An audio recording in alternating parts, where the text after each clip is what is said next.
We have these guardians of our souls, these local medicines, these beings wherever you are that actually want to help you make these micro adjustments, help you align to your path again.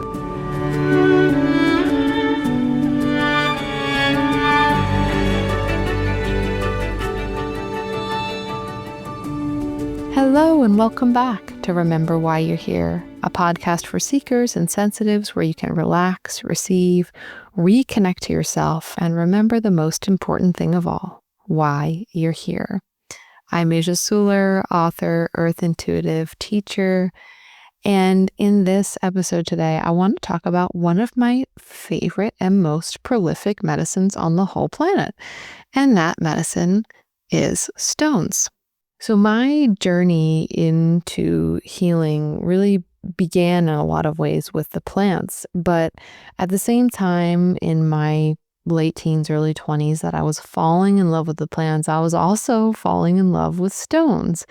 At the time, I just was tickled to find a beautiful stone, to lay my body on giant boulders in the woods, to just be with the mineral realm. I did not know that stone medicine is actually a really ancient form of medicine.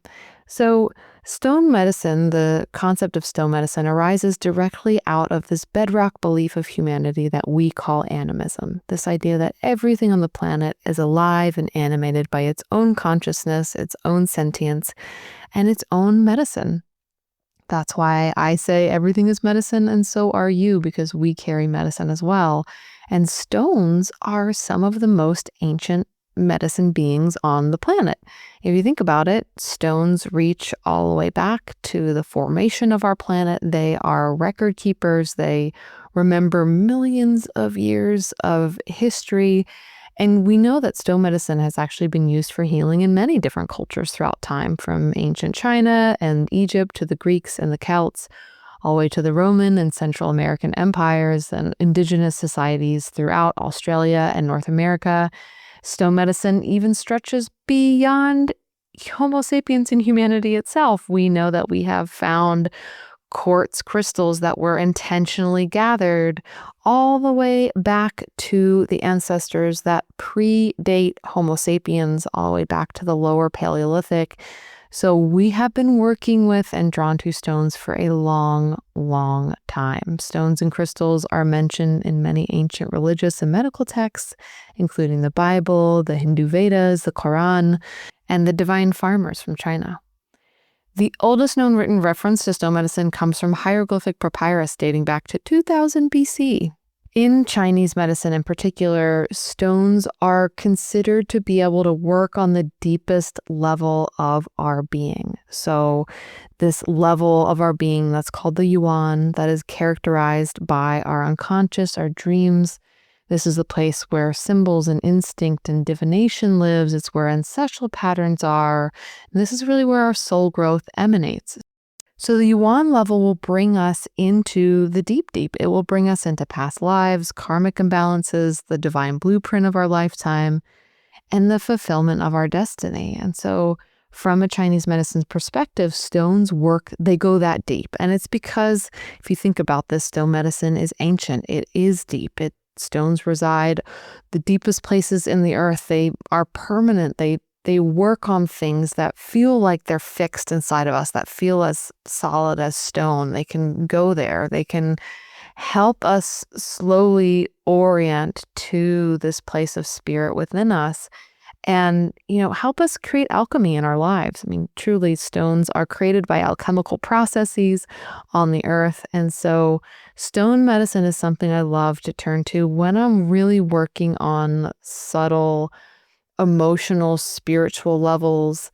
And I've been thinking a lot about stone medicine recently as we're in this month right now of what I talked about in the intuitive reading as this month of micro adjustments, so that we can really get ourselves aligned with our paths and the runway that is bringing us through the rest of this year. It really feels like there's an opportunity this month to just click in and align a little bit more with what our destiny really is. And so I've been working with stones a lot in my meditations And it just felt like the right time to revisit this recording from several years ago about how to work with local stones. So we've got a little bit of a bedrock here, a basis of understanding why stone medicine is actually so deep, so ancient, and so effective at working on the deep layers of our being.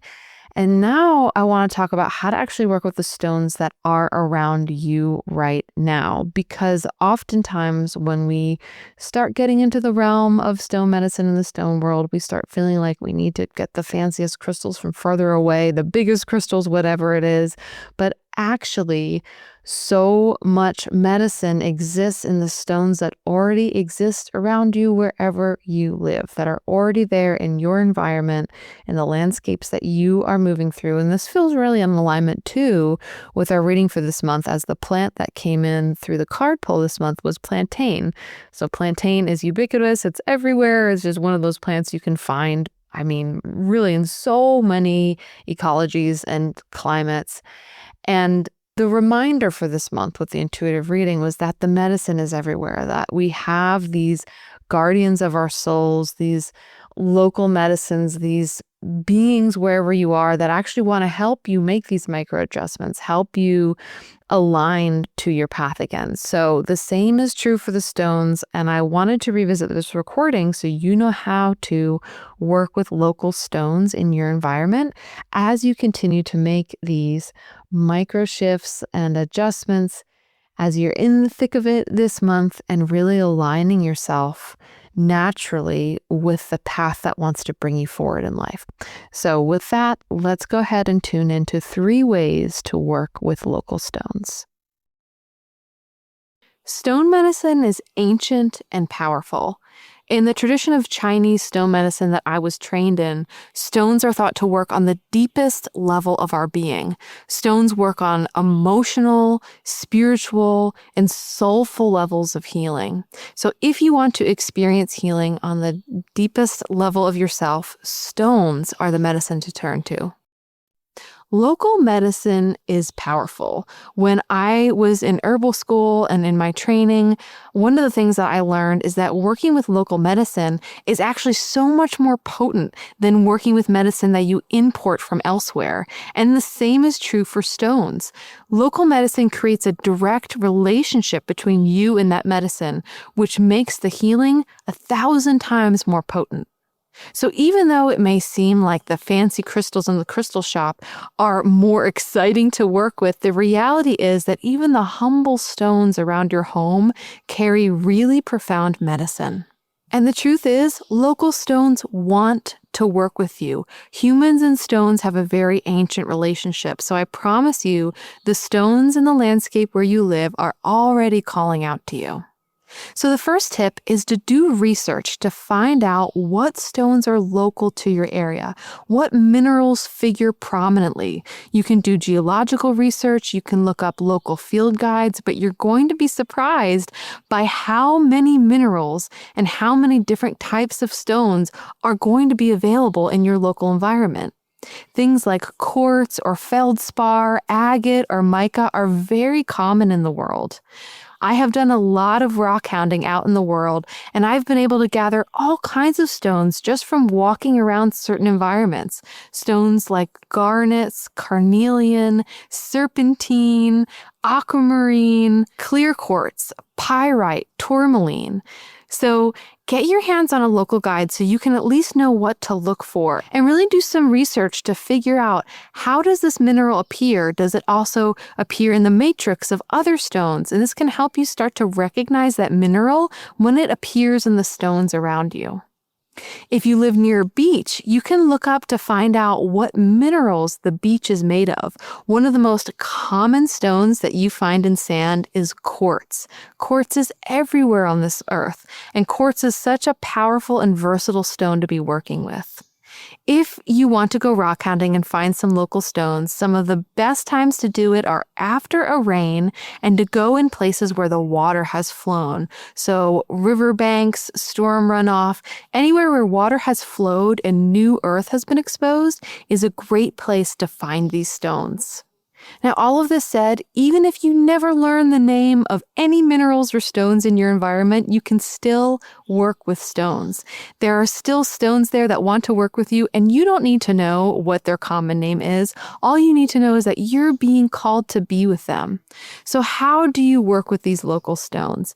Well, one of the first things I always recommend to folks is just to have it on their body. So keep it in your pocket, put it under your pillow at night. The more you are in physical relationship to the stone, the more that medicine will be available to you. You can also place that stone on an altar, perhaps a special consecrated place in your home, so that every time you see that stone, you're reminded of the work that you're doing with that stone and your local landscape.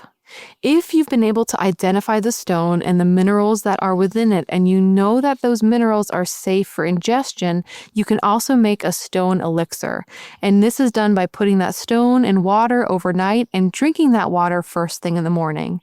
If you're not absolutely sure that that stone is safe for ingestion, then you can always make an energetic elixir by simply placing that stone nearby a cup of water, perhaps on your altar or on your bedside table, and then just drinking that water first thing in the morning. So the next tip is to work with a really unexpected source of stone that is probably right around you right now, and that's gravel. So often we disregard gravel, right? It crunches underfoot and we don't even think about it. But gravel is often taken from the heart of mountains. So this gravel, this stone, is sacred. It's coming from the heart of the earth, and it's around you everywhere. And I have found working with gravel can really bring a lot of healing to the planet, because a lot of these practices of getting gravel is highly extractive and intrusive. And so working with gravel in a reparative process creates so much healing for yourself and for the world. You also might notice that this gravel has different minerals in it. I often find where I live that the gravel contains quartz and mica. So there's a lot of specialness to this gravel. And I often find that the gravel is so happy when we are working with it, recognizing it and honoring it for its medicine. Children also love being able to rockhound in the gravel. So if you learn about some minerals that might be in the gravel nearby you, you can go out with your children and see what you can find.